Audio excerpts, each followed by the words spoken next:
And let me say that one of the greatest problems the leaders have is when you're ensconced, surrounded, and permit my choice of words, when you allow jesters and jokers to marinate you, to remove you from reality. Our president knows that gravitation to and towards a one-party state is against the intendments and the tenets of democracy. A true one-party state is absolutely the opposite of true democracy. And then when you allow political tendencies gravitate towards a one-party state, what you're having is dictatorship, despotism, and authoritarianism. And unfortunately, when they tell him that it means nothing, that it's okay to sweep them clean, it obviously means that those who are jesters around the president want to have an authoritarian rule over our country. But that has never happened. That can never happen. That will never happen, because Nigerians are naturally opposed to any one tendency conquering us. Our historicity is replete with instances of such. Nigerians are saying that because you have done a difficult job well, that it is time for us to reward you by sending you back to the presidency for a second term in office. I move, therefore, as the Senate President of the Federal Republic of Nigeria, that Mr. President be returned, one, as a candidate of the APC unopposed, and secondly, as the next president for a second term come 2027. I so move. Listen to that voice. That is the voice of the Senate President. I so move. My name is Honorable Abbas Tajuddin, the Speaker of the House of Representatives, and I stand on behalf of the whole entire 109 senators, 360 members, and all the 36 speakers and their members to second this very important motion moved by the Senate President Aso Second. Okay, hello everyone. I'm sure you don't need to go too far to see the gestures that the man in the first video was referring to. I think these are part of the gestures around, and it's so pathetic that institutions are being debased, institutions are being trivialized. An institution like the Senate, you know, when they talk about democracy, the National Assembly, the legislative arm, is the real democracy. When you talk about democracy is because those are the representatives of the people. Those are the people that were sent in. But what do you say about people who, at the end of the day, they rig their way into offices and they get away with it? Someone has been sentenced to jail. A professor has been sentenced to jail for rigging election for Akpabio. So you will see they will come in and destroy and debase and stain and taint, you know, something when they rig to get in there, when they steal to get in there, when they do all sorts of things, all manner of unprintable, unthinkable things to get in there. That's why you're seeing all of these things that you're currently seeing right now.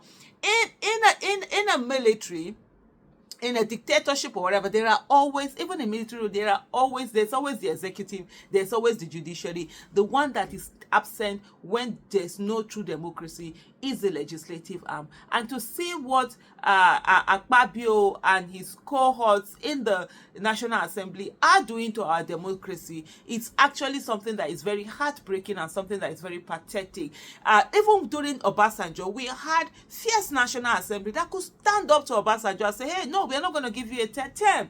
Even whatever I did, I mean, you're looking at the likes of the Senate presidents that had come before, and you're looking at the likes of the speakers that had come before. For example, you're even thinking about Galina Abba, may his soul rest in peace. Galina Abba and all of that. The way they stood up to the president, even when they were all in the same party, but there's that separation of power. But right now, there's absolutely no separation of power, because all of these other institutions have also gone on to allow themselves to be sort of like, how do I put it now?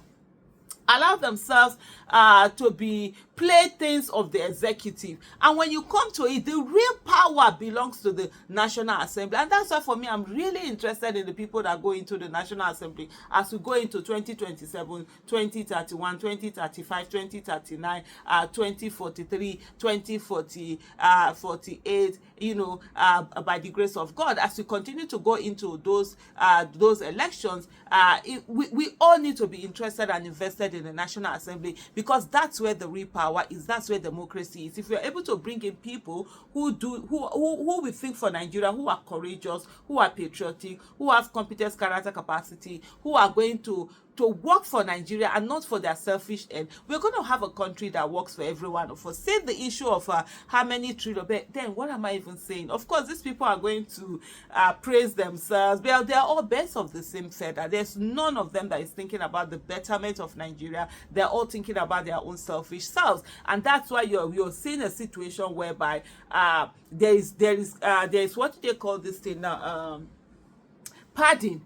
You're padding budget to the tune of over so many trillion. The last senator that spoke about, budget padding was suspended from the Senate. And so what do you expect? The more padding will happen. As long as we Nigerians, we are quiet when even some of the senators that stand up and they speak, we are not behind them. We allow them to be suspended. We allow them to, all manner of things to be done to them. They are punished and we look the other way. So definitely the ones that are doing the wrong thing, we continue to excel. We continue to be more emboldened to do more. Even the ones that ordinarily will want to fight for Nigeria, they will be too afraid to do anything because of the kind of things they are seeing. So we also have to take the blame. We also have to begin to do the needful. We cannot keep staying away and say that, oh no, yeah, it's then there's nothing that we can do. There is always something that we can do, except we ourselves refuse to do that thing that we all can do. And so we can't just keep quiet and continue to allow these things happen. 2 years. Tinubu never finished 2 years. It's already showing they are getting support from this. They are giving him. All it shows is one thing, that Tinubu is afraid, and he knows that even the rigging, he will not be able to rig come the next election. And so that's why he's doing all of these things, to look as if, oh, there are powers that be behind him. That's why he's looking for the big people around different regions, different places, to now start praising him and saying that he's the best thing after jollof rice. The thing is that if you are really the best thing after jollof rice, you don't usually have to say it. It just exudes. My people say the person wey go reach, they too talk. If you see person they talk too much, no go reach be that. Say, understand. That's just what we are saying. So let me just say to every one of us, this Nigeria, it must work by the grace of God in our lifetime, and you and I are the ones that will make it work. Thank you.